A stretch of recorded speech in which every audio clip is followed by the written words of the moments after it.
அஸ்ஸலாமு அலைக்கும் வரஹ்மத்துல்லாஹி வபரகாத்துஹ். கண்ணியத்துக்குரியவர்களே, அல்லாஹ் ரப்புல் ஆலமீன் ஒரு அடியானின் மீது நிலையான அன்பையும் பாசத்தையும் வைத்திருக்கிறான் என்பதற்கு மிக முக்கியமான அடையாளம் அல்லாஹ் அந்த அடியானை தொடர்ச்சியாக நல்ல செயல்களை செய்ய வைப்பது. அதை போல அல்லது அதைவிட மேலே ஒரு அடியானின் மீது அல்லாஹ் ரப்புல் ஆலமீன் அன்பையும் பாசத்தையும் வைத்திருக்கிறான் என்பதற்கு மிக முக்கியமான அடையாளம் அல்லாஹ் ரப்புல் ஆலமீன் பாவங்கள் செய்ய விடாமல் அவனை தடுப்பது. ஆம், பாவங்கள் செய்ய விடாமல் அல்லாஹ் தடுத்தால் அல்லாஹ் ரப்புல் ஆலமீன் அவன் மீது உண்மையான அன்பை வைத்திருக்கிறான் என்பதற்கு வெளிப்பாடு அதுவே. கண்ணியத்துக்குரியவர்களே, இந்த உலக வாழ்வில் மூமினை அல்லாஹ் ரப்புல் ஆலமீன் சோதிப்பதற்காக பல சோதனைகளை இந்த உலகத்திலே வைத்திருக்கிறான். அந்த அடிப்படையில் அல்லாஹுடைய தூதர் முஹம்மது ரசூலுல்லாஹ் ஸல்லல்லாஹு அலைஹி வஸல்லம் கூறிய மூமினை சோதிப்பதற்கான சோதனை மா தரக்து பஅதி ஃபித்னதன் அதர்ர அலர் ரிஜால் மினன் நிசா. எனக்கு பிறகு என் சமூகத்துடைய ஆண்களை வழிகெடுப்பதற்காக எதையும் நான் விட்டுச் செல்லவில்லை, பெண்களை தவிர என்று அல்லாஹுடைய தூதர் ஸல்லல்லாஹு அலைஹி வஸல்லம் பெண்களுடைய சோதனையை குறித்து எமக்கு எச்சரிக்கை செய்தார்கள். இப்படி முன்னால் வாழ்ந்த காலத்திலே ஒரு மனிதர் ஒரு பெண்ணால் சோதிக்கப்பட்டு அவரை அந்த சோதனை எவ்வளவு தூரம் அழைத்து சென்றது என்பதை கொஞ்சம் கேளுங்கள். கண்ணியத்துக்குரியவர்களே, முன்னால் வாழ்ந்த காலத்திலே புர்சீசா என்ற ஒரு வணக்கசாலி இருந்தார். ஊர்வாசிகள் எல்லாம் அவரை ஒரு வணக்கசாலியாக, அல்லாஹ்வை வணங்கக்கூடிய அடியாராக கருதினார்கள். ஆம், அவரும் அப்படித்தான். சதா நேரமும் அல்லாஹ்வை ஒரு தனிமையில் இருந்து கொண்டு வணங்கிக் கொண்டே இருப்பார். ஷைத்தான் இவரை சோதிக்க நாடினான்.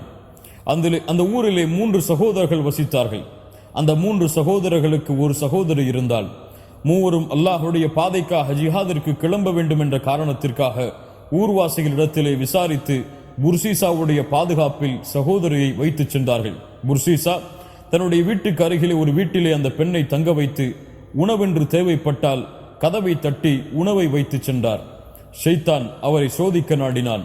உள்ளத்திலே வந்து சில தடுமாற்றங்களை ஏற்படுத்தினான். புர்சீசா, தினமும் உணவை வைக்கிறாய், அந்த பெண்ணுக்கு அந்த பெண் சுகமாக இருக்கிறாளா என்பதை நீ எப்படி அறிவாய்? அந்த பெண்ணுக்கு சலாம் சொல், அந்த பெண் பதில் சொன்னால் அந்த பெண் சுகமாகத்தான் இருக்கிறாள் என்பதை நீ அறிந்து கொள்ளலாம். புர்சீசா நாளடைவில் அந்த ஷைத்தானுடைய கூற்றுக்கு கட்டுப்பட்டு அந்த பெண்ணுக்கு சலாம் சொன்னார். அந்த பெண்ணும் பதில் சொன்னார்கள். புர்சீசா அந்த நிகழ்வை அப்படியே தொடர்ந்து கொண்டிருந்தார். மறுபடியும் ஷைத்தான் பல ஆண்டுகளுக்கு பிறகு வந்தான். புர்சீசா, அந்த பெண்ணுக்கு சலாம் சொன்னாய், சரி, அந்த பெண்ணுக்கு ஏதாவது தேவை இருக்கிறதா என்று ஏன் கேட்க மாட்டாய்? நீதான் அந்த பெண்ணுக்கு பொறுப்பாளி. அந்த புர்சீசா ஷைத்தானுடைய சூழ்ச்சிக்கு மறுபடியும் தன்னை உட்படுத்தி கொண்டார். அந்த பெண்ணிடத்திலே சென்று சலாம் சொன்னார். சுகமாக இருக்கிறீர்களா, ஏதாவது தேவை இருக்கிறதா என்று கேட்டார். தேவை இருந்தால் அந்த பெண் சொன்னால் அந்த தேவையை புர்சீசா நிறைவேற்றினார். மறுபடியும் உள்ளத்திலே வந்தான். ஷைத்தான் கூறினான், வெளியே நின்று பேசுகிறாய், மக்கள் பார்த்தால் என்ன நினைப்பார்கள், உள்ளே சென்று பேசு என்று சொன்னான். புர்சீசா அதற்கும் கட்டுப்பட்டார். வணக்கசாலியாக இருந்தவர், அல்லாஹ்வை அஞ்சியவர், ஷைத்தான் எந்த வழியில் சோதித்தாலும் அந்த சோதனையில் வெற்றி காண்பவர். ஆனால் ஒரு பெண்ணின் மூலமாக புர்சீசாவை தொடர்ச்சியாக ஷைத்தான் சோதித்தான். அந்த சோதனைகளில் புர்சீசா தோற்று கொண்டு இருந்தார், ஷைத்தான் ஜெயித்து கொண்டு இருந்தான். அல்லாஹ் ரப்புல் ஆலமீன் அதனால்தான் அவனுடைய புத்தகம் அல் குர்ஆனிலே ஷைத்தானை குறித்து எச்சரிக்கை செய்யும் பொழுது அல்லாஹ் கூறுகிறான், யா அய்யுஹல்லதீன ஆமனூ لا تتبعوا خطوات الشيطان لا تتبعوا خطوات الشيطان. அல்லாஹ் ரப்புல் ஆலமீன் கூறுகிறான், ஈமான் கொண்டவர்களே, ஷைத்தானுடைய அடிச்சுவடுகளை பின்பற்றாதீர்கள். ஒரு அடி எடுத்து வைப்பீர்கள், ஷைத்தானுக்கு கட்டுப்பட்டு அடுத்த அடியை எடுக்க வைக்க சொல்லுவான். அடுத்தடி எடுத்து வைப்பீர்கள், அதனுடைய விபரீதத்துடைய எல்லைக்கு அவன் உங்களை அழைத்து சென்று விடுவான். அதனால் ஷைத்தானுடைய அடிச்சுவடுகளை பின்பற்றாதீர்கள் என்று அல்லாஹ் ரப்புல் ஆலமீன் மூமின்களுக்கு அறிவுரை செய்கிறான். புர்சீசா ஷைத்தானுடைய அந்த சூழ்ச்சிக்கு கட்டுப்பட்டு கொண்டே வந்தார். ஷைத்தான் தனிமையில் பேசிய புர்சீசாவை தவறான செயலை செய்யும்படி ஏவினான். புர்சீசாவும் அந்த பெண்ணிடத்திலே தவறான முறையில் நடந்து கொண்டார். தவறான முறையில் நடந்து கொண்ட காரணத்தால் அந்த பெண் குழந்தையும் பெற்றெடுத்தாள். புர்சீசாவை ஷைத்தான் சோதனைகளை கொண்டு தொடர்ந்து தாக்கினான். மறுபடியும் உள்ளத்திலே வந்தான். புர்சீசா, உன்னுடைய தவறான செய்கையின் காரணமாக அந்த பெண் குழந்தை பெற்றுவிட்டாள். அந்த குழந்தை இருந்தால் உன்னுடைய தவறு மக்களுக்கு மத்தியிலே அடையாளம் காட்டப்பட்டு விடும், அந்த குழந்தையை கொலை செய் என்று ஏவினான். ஷைத்தானுக்கு கட்டுப்பட்டு புர்சீசா அந்த குழந்தையை கொலை செய்தார். குழந்தையை கொலை செய்து விட்டாய், அந்த தாய் உயிரோடு தான் இருக்கிறாள், அந்த பெண்ணை நீ கொலை செய்யவில்லை என்றால் உன்னுடைய குற்றம் உலகத்திற்கு எடுத்து காட்டப்படும் என்று மறுபடியும் தூண்டினான். மறுபடியும் ஷைத்தானுக்கு கட்டுப்பட்டு அந்த பெண்ணையும் கொலை செய்து புதைத்தார் புர்சீசா. கண்ணியத்துக்குரியவர்களே, ஒரு சாதாரண சலாமை கொண்டு தன்னுடைய தவறை ஆரம்பித்தவர், அந்த தவறு ஒரு பெண்ணுடைய சூழ்ச்சியால் ஷைத்தானுடைய வழிச்சுவடுகளை பின்பற்றியதால் அவரை எவ்வளவு தூரம் எல்லையை கடக்க வைத்து ஒரு பெண்ணை கொலை செய்யும்படி அவரை தூண்டியதென்று பாருங்கள். ஷைத்தானுடைய சோதனை இன்னும் நிற்கவில்லை. ஷைத்தான் அவனுடைய ஒரு நாட்டத்தை நிறைவேற்ற அந்த சோதனையை இன்னும் தொடர்ந்து கொண்டிருக்கிறான். வெளியூருக்கு சென்ற, அல்லாஹ்வுடைய பாதைக்காக சென்ற அந்த 3 சகோதரர்களும் திரும்பி வந்தார்கள். சகோதரியை தேடினார்கள். புர்சீசாவுடைய குற்றம் வெளியே வந்தது. எப்படி வெளியே வந்தது? புர்சீசா இதற்கு பிறகு என்ன சோதனைகளை கொண்டு சோதிக்கப்பட்டார், அவருடைய எல்லை எவ்வளவு தூரம் சென்றதென்பதை ஒரு சிறிய ஓய்வுக்கு பிறகு பார்ப்போம். காத்திருங்கள். طوبى لمن حفظ الكتاب بصدره فبدا وضيئا كالنجوم تألقا. கண்ணியத்துக்குரியவர்களே, வெளியூருக்கு சென்ற அந்த 3 சகோதரர்களும் திரும்பி வந்தார்கள். தன்னுடைய சகோதரியை தேடிச் சென்றார்கள். சகோதரி இல்லை. புர்சீசாவை அணுகி கேட்டார்கள். புர்சீசா சொன்னார், அந்த பெண் நோய்வாய்ப்பட்டு மரணித்து விட்டாள் என்று. புர்சீசாவுடைய உண்மையை ஏற்றுக்கொண்டு அந்த 3வரும் திரும்பினார்கள். ஷைத்தான் அந்த 3வருடைய கனவில் வந்தான்.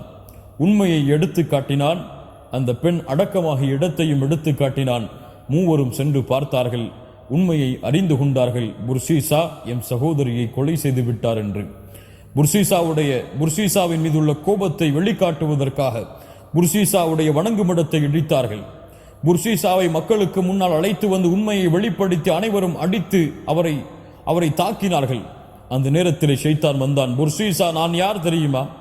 புர்சீசா சொன்னார், எனக்கு தெரியாது, நான் தான் உன்னை வழிகெடுத்தவன். அப்படியா? நான் எப்படி உன்னை வழிகெடுத்தேனோ அது போன்று உன்னை ஒரு இப்படிப்பட்ட சோதனையிலிருந்து உன்னை பாதுகாக்கிறேன். ஒரே ஒரு செயலை செய்ய வேண்டும். இவ்வளவு செய்துவிட்டேன், என்ன அந்த ஒரு செயல்? ஷைத்தான் சொன்னான், எல்லாவற்றையும் செய்தாய், ஒரே ஒரு செயலை செய், எல்லாவற்றிலிருந்தும் உனக்கு பாதுகாப்பு. எனக்கு சுஜூது செய். அல்லாஹ் அக்பர். அல்லாஹ்வை வணங்கிக் கொண்டிருந்த ஒரு அடியான், அல்லாஹுடைய வணக்கத்திலே இன்பத்தை கண்டு கொண்டிருந்த ஒரு அடியான் ஷைத்தானால் சோதிக்கப்பட்டார். மிகப்பெரிய இக்கட்டிலே இருக்கிறார். சுஜூது செய்தால் விடுதலை என்று ஷைத்தான் சொல்லுகிறான். ஒரு சுஜூது தானே. புர்சீசா ஷைத்தானுக்கு சுஜூது செய்ய ஆயுத்தமாகி சுஜூதை செய்கிறார். ஷைத்தான் கூறுகிறான், உன்னிலிருந்து நான் விலகிக் கொள்கிறேன் என்று. அந்த ஊர்வாசிகள் புர்சீசாவை தாக்கி கொலை செய்து விடுகிறார்கள். அல்லாஹ் அக்பர். ஒரு சலாமை கொண்டு தன்னுடைய ஷைத்தானுடைய சூழ்ச்சியை ஆரம்பித்த புர்சீசா ஷைத்தானுக்கு சுஜூது செய்து குஃபரை செய்தார், ஷிர்க்கை செய்தார். ஷிர்க்குடைய நிலைமையில் மரணித்தார். யா அல்லாஹ், ஷைத்தானுடைய சோதனையை பாருங்கள், ஷைத்தானுடைய சூழ்ச்சியை பாருங்கள். அல்லாஹ் ரப்புல் ஆலமீன் இந்த சோதனைகளிலிருந்து தப்பிப்பதற்காகத்தான் அல்லாஹுவை அஞ்சிக் கொள்ளுங்கள், ஷைத்தானுடைய அடிச்சுவடுகளை பின்பற்றாதீர்கள் என்று அல்லாஹ் ரப்புல் ஆலமீன் கூறுகிறான். புர்சீசாவுடைய வாழ்வு நாம் எல்லோருக்கும் பாடமாக, படிப்பினையாக அமைய வேண்டும். கண்ணியத்துக்குரியவர்களே, ஷைத்தான் ஒரு சிறிய தவறைத்தான் செய்யுமாறு ஏவுவான். சிறிய தவறுதானே என்று ஆரம்பிப்போம். அந்த தவறு எம்முடைய எல்லையை கடக்க வைத்து எவ்வளவு தூரம் எம்மை அழைத்து செல்லும் என்று எமக்கு தெரியாது. அல்லாஹுவை அஞ்சிக் கொள்ளுங்கள். அல்லாஹுவை அஞ்சக்கூடியவர்கள் எல்லா நிலையிலும் அல்லாஹ்விடத்திலே வெற்றியாளர்களாக கருதப்படுவார்கள்.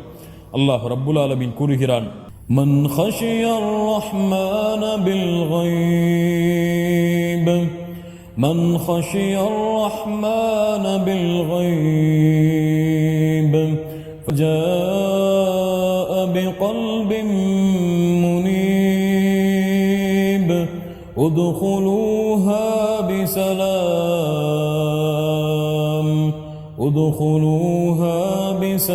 بسلام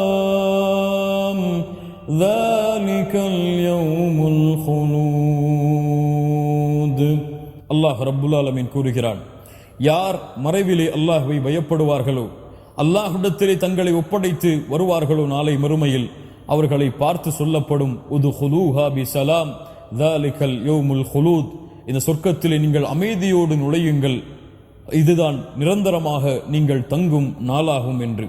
கண்ணியத்துக்குரியவர்களே, இந்த அழைப்பு எமக்கு நாளை மறுமையிலே அழைக்கப்பட வேண்டும் என்றால் அல்லாஹுவை பயந்து கொள்ளுங்கள், ஷைத்தானை அஞ்சிக் கொள்ளுங்கள், ஷைத்தானுடைய ஏவல்களை விட்டு எம்மை பாதுகாத்துக் கொள்ளுங்கள். சிறிய தவறுதானே, ஒரு பெண்ணிடத்திலே சலாம் கூறுவதுதானே, ஒரு பெண்ணை பார்ப்பதுதானே, ஒரு பெண்ணிடத்திலே தேவைக்காக பேசுவதுதானே, ஒரு பெண்ணிடத்திலே ஃபேஸ்புக்கிலும் வாட்ஸ்அப்பிலும் சேட்டிங் செய்வதுதானே என்று தவறுகளை செய்ய ஆரம்பித்தால் அந்த தவறு எம்மை எவ்வளவு தூரம் அழைத்து செல்லும் என்பதை இந்த புர்சீசாவுடைய வாழ்வு எமக்கு எடுத்துச் சொல்கிறது. அல்லாஹுவை அஞ்சிக் கொள்ளுவோம், அல்லாஹுவை பயந்து கொள்ளுவோம். அல்லாஹ் பாவங்களை விட்டு பாதுகாக்கக்கூடிய நல்லடியார்களுடைய பட்டியலில் அல்லாஹ்விடத்திலே எம்மை இணைத்துக் கொள்ளுமாறு கரமேந்துவோம். அல்லாஹ் எம்மை பாதுகாக்கட்டும். அஸ்ஸலாமு அலைக்கும் வரஹ்மத்துல்லாஹி வபரகாத்துஹு.